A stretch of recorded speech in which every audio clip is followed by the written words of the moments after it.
Brian Mudryk, Mike Johnson with you in Philadelphia. And Mike, back on Monday, maybe the best game of the season for the Montreal Canadiens at home versus the Flames, a shutout for Carey Price.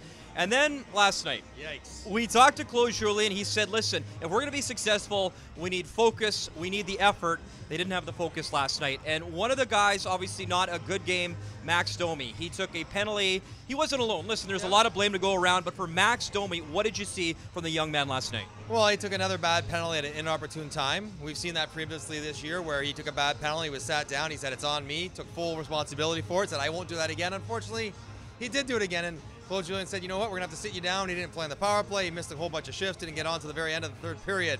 So I look at Max, an athlete who has all kinds of pride in himself and wants to represent himself and this team very well. And he'll take that and he will channel it in a very positive way to try to bring his best game forward.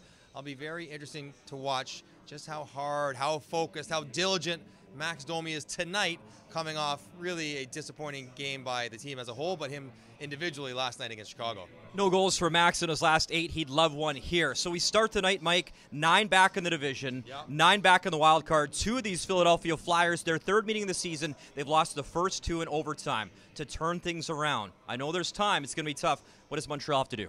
Well, they set up their goalie rotation to have Carey Price play in this most important game of the back-to-back, so that starts with their best goalie playing a really good game. And I think, as Claude Julien mentioned, really just focus on the system and doing what you're supposed to do. Nothing more. If you just play your best, play within the system, that should be enough to get the results against Philadelphia, start chipping away, start trying to climb back a little bit closer. But tonight is huge because they can't lose to Philadelphia and go 11 down. They need to win this game. Both these teams, second game of a back-to-back, and the Philadelphia Flyers, Mike, also the best winning percentage at home in the NHL. Join us tonight, TSN 2, 7 p.m. Eastern Time.